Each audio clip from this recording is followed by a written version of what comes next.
आप सभी साथियों का हार्दिक अभिनंदन और स्वागत करते हैं आपके अपने YouTube चैनल पे। और आज हम बात करने वाले हैं भारतीय संविधान में लिखित जो आयु निर्धारित की गई है राष्ट्रपति उपराष्ट्रपति चुनाव के लिए, आज हम उनके बारे में बात करने वाले हैं।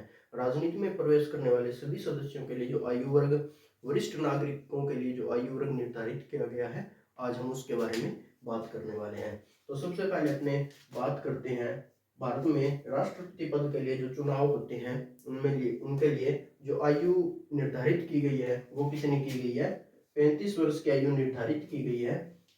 भारतीय संविधान के अनुच्छेद 58 एक बी में है वो इसका वर्णन मिलता है हमें। उसके बाद उपराष्ट्रपति चुनाव के लिए जो आयु निर्धारित की गई है वो 35 वर्ष निर्धारित की गई है। निम्नतम आयु या फिर मिनिमम एज है वो 35 वर्ष निर्धारित की गई है और अनुच्छेद 66 3 के बी में है वो इसका हमें पूर्ण रूप से वर्णन मिलता है।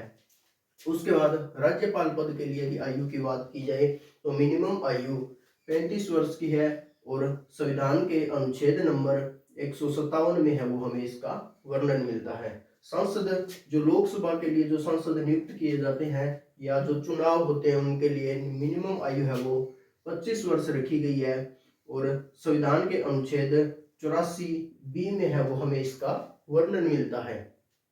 उसके बाद विधायक पद के लिए जो राजस्थान में विधानसभा क्षेत्र के जो चुनाव हुए हैं अभी, उनमें विधायक पद के लिए जो न्यूनतम आयु रखी गई है वो रखी गई है 25 वर्ष की आयु रखी गई है और अनुच्छेद 173 बी में हमें इसका क्या मिलता है? वर्णन मिलता है।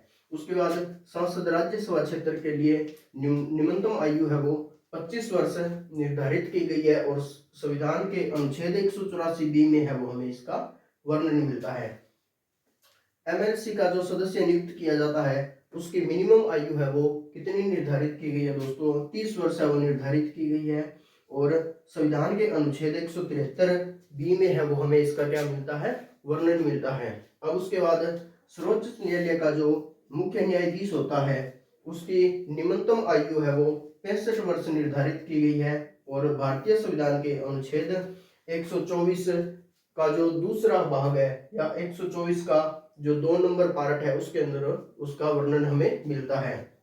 संघ आयोग का जो सदस्य है उसकी आयु है वो 65 वर्ष निर्धारित की गई है और संविधान के 316 में 300 अनुच्छेद नंबर 316 2 में है वो हमें इसका वर्णन मिलता है।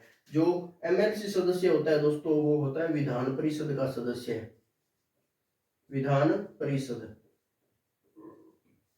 परिषद का सदस्य होता है उसकी आयु कितनी निर्धारित की गई है? 30 वर्ष निर्धारित की गई है। उसके बाद जो उच्च न्यायालय है, उच्च न्यायालय का जो मुख्य न्यायाधीश होता है उसकी आयु 62 वर्ष निर्धारित की गई है और अनुच्छेद 217 के 1 में है उसका हमें वर्णन मिलता है। राज्य आयोग का जो सदस्य होता है उसकी मिनिमम आयु 62 वर्ष निर्धारित की गई है और अनुच्छेद 316 2 में हमें इसका वर्णन मिलता है। उसके बाद अपने बात करते हैं पंचायत सदस्य होता है उसके बारे में। उसके बाद हम बात करते हैं राज्य आयोग का जो सदस्य होता है उसकी मिनिमम आयु कितनी निर्धारित की गई है? 62 वर्ष निर्धारित की गई है और संविधान के अनुच्छेद 316 2 के अंदर है हमें इसका पूर्ण वर्णन मिलता है। उसके बाद जो पंचायत का सदस्य होता है, पंचायत का सदस्य मुखिया कौन होता है? उसका सरपंच होता है। सरपंच की आयु है, सरपंच चुनाव के लिए जो निम्नतम आयु संविधान में लिखित है या फिर जो निर्धारित की गई है वो आयु कितनी है? 21 वर्ष है वो निर्धारित की गई है। और बात करते हैं पंचायत समिति का जो सदस्य, पंचायत का जो सदस्य होता है या मुखिया होता है जो सरपंच होता है।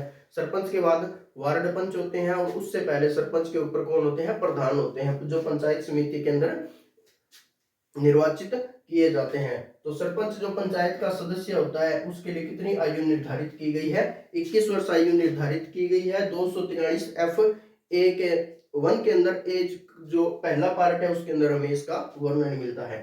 उसके बाद जो नगर पालिका का सदस्य होता है उसके लिए 21 वर्ष की आयु निर्धारित की गई है और उसका वर्णन हमें 243 वी ए 1 में हमें उसका वर्णन है वो मिलता है।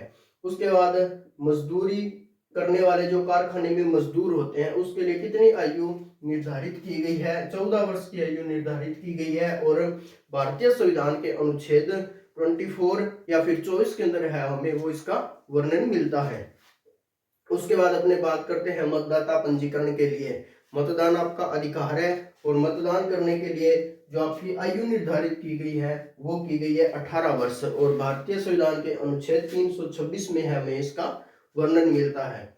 उसके बाद शिक्षा का जो मौलिक अधिकार अधिनियम बनाया गया था 2007 में, उसमें 6 वर्ष से लेकर 14 वर्ष की आयु तक के बच्चों को शिक्षा का अधिकार का जो वर्णन मिलता है हमें जो भारतीय संविधान के अनुच्छेद ए में हमें इसका वर्णन मिलता है।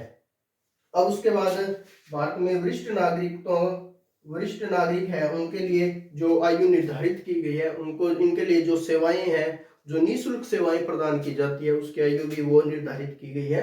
तो वो किस प्रकार है हमें देखते हैं। सबसे पहले अपने बात करते हैं जो भारतीय रेलवे नियम है उसके आधार पर महिला की आयु 58 वर्ष निर्धारित की गई है और पुरुष की आयु है वो 60 वर्ष निर्धारित की गई है। अब उसके बाद जो माता पिता के रख रखाव कल्याण समिति जो अपने वृद्धाश्रम बनाए जाते हैं उनमें किस प्रकार से आयु का निर्धारण किया जाता है उसके बारे में हम बात करते हैं। उनमें महिला और पुरुष दोनों की आयु है वो 60 से 80 वर्ष तक की रखी गई है। 60 से 80 वर्ष तक की आयु है वो उसके अंदर निर्धारित की गई है। यदि 80 से ऊपर की आयु प्लस मिलती है, 80 से ऊपर यदि प्लस 81 82 मिलती है तो वो उसके लिए वरिष्ठ नागरिक के रूप में मान्यता नहीं देते हैं। और यदि 80 से नीचे आती है 79 76 78 इस प्रकार यदि मिलती है तो वरिष्ठ नागरिक के रूप में जाना जाता है। और यदि आयु 60 वर्ष से कम हो 58 59 55 यदि इस प्रकार से हमें मिलती है तो वो भी वरिष्ठ नागरिक के रूप में नहीं जाना जाएगा। तो दोस्तों आज की जो क्लास है वो यहीं पे समाप्त होती है और हम आशा करते हैं कि जो आज जानकारी हम आपके लिए लेके आए हैं वो आपके लिए महत्वपूर्ण होगी। तो मिलते हैं दोस्तों नेक्स्ट वीडियो में, तब तक के लिए जय हिंद जय भारत।